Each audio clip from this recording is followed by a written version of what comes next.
ડીસાના રામસણ ગામે આધેડે ગળે ફાંસો ખાઈ આપઘાત કરી લેતા ચકચાર। આધેડે આત્મહત્યા કરતા પહેલા વિડીયો બનાવી દિવાલ ઉપર સુસાઇડ નોટ લખી પરિવારજનો પર લગાવ્યા ગંભીર આક્ષેપો।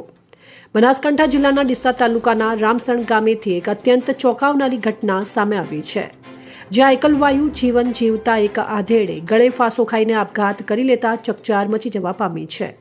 આપઘાત કરતા પહેલા આધેડ ભીખાભાઈ સોનાભાઈ સોલંકીએ એક વિડીયો બનાવ્યો હતો તથા પોતાના ઘરની દિવાલ પર વ્યથા દર્શાવતી સુસાઇડ નોટ પણ લખી હતી, જે હવે ભારે ચર્ચાનો વિષય બની છે। પ્રાપ્ત માહિતી અનુસાર રામસણ ગામના ભીખાભાઈ સોનાભાઈ સોલંકી દ્વારા પોતાના જ ઘરમાં ગળે ફાંસો ખાઈ જીવન ટૂંકાવ્યું છે। ત્યારે જીવન ટૂંકાવતા પહેલા બનાવેલો વિડીયો વાયરલ થયો છે, જેમાં તેમજ ઘરની દિવાલ પર લખેલા લખાણમાં તેમણે પોતાના જ પુત્ર સહિત પુત્રી અને અન્ય પરિવારજનો સામે ગંભીર આક્ષેપો કર્યા હોવાનું પ્રાથમિક વિગતમાં બહાર આવ્યું છે। આધેડે કયા મજબૂરી કે દબાણ હેઠળ આવીને અંતિમ પગલું ભરવું પડ્યું તે અંગે અનેક સવાલો ઊભા થયા છે। શું તેઓ લાંબા સમયથી કોઈ માનસિક દબાણ, પારિવારિક ત્રાસ કે કોઈ મોટા વિવાદનો સામનો કરી રહ્યા હતા? તે તમામ બાબતો હાલ તપાસનો વિષય બની છે। આ ઘટનાની જાણ થતાં જ પોલીસ કાફલો સ્થળ ઉપર પહોંચી ગયો હતો અને મૃતદેહને પીએમ અર્થે ડીસા સિવિલ હોસ્પિટલ ખાતે ખસેડવાની તજવીજ હાથ ધરી હતી।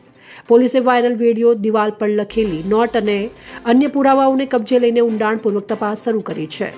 સ્થાનિકો અને તટસ્થ વર્ગોની માંગ છે કે આ કિસ્સામાં કોઈપણ વ્યક્તિની કાયદેસરની જવાબદારી કે ઉશ્કેરણી સામે આવે તો નિષ્પક્ષ કાયદાકીય કાર્યવાહી થાય તે અત્યંત જરૂરી છે। હાલમાં પોલીસે અકસ્માતનો ગુનો નોંધી વધુ તપાસ હાથ ધરવામાં આવી રહી છે।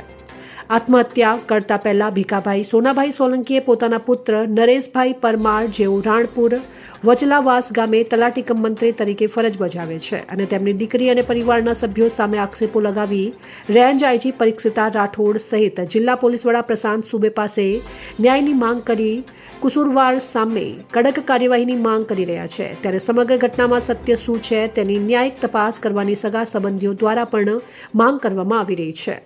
એવા ગૌતમ છત્રાલિયા, BNK ન્યૂઝ, ડીસા। મારું નામ મહેશભાઈ છે અને આજ જે ઘટના ઘટી છે રામસણ ગામના અંદર મારા મામા છે કે તેમને આત્મહત્યા કરેલી છે।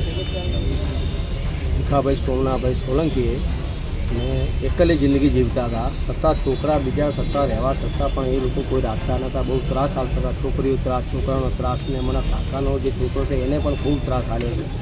અમદાવાદ પહેલાં રહેતા હતા, અમદાવાદ નોકરી કરતા હતા ને કદાચ ડીસા અમારી પાસે થોડા દાડા રહેતા હતા ને 2 દિવસ માટે રામસણ ગામમાં ગયા। અમારા ગામમાં ખાડાને બાડા પડ્યા હતા, જે રોડ બંધ હોય ખાડાથી અમને ખાડા બીજા પુરાવા ગયા અને 2 દિવસ જો રહેતા ને અમને અચાનક કયો અમને આ બધાના શોષણના કારણથી જે આઘાત લાગી ગયો અને આઘાતના કારણે આ પગલું ભર્યું છે, એ લોકોના સત્તા પણ એ લોકોના નામ પણ આલ્યા છે, અમને વિડીયો બનાવ્યા છે, એમના નામ આલ્યા છે। એટલે પોલીસને નમ્ર વિનંતી કે એની જે બી થાય એની કાર્યવાહી થાય ને જે બી આરોપી હોય એમને ધરપકડ થાય। અમારી આટલી માંગ છે।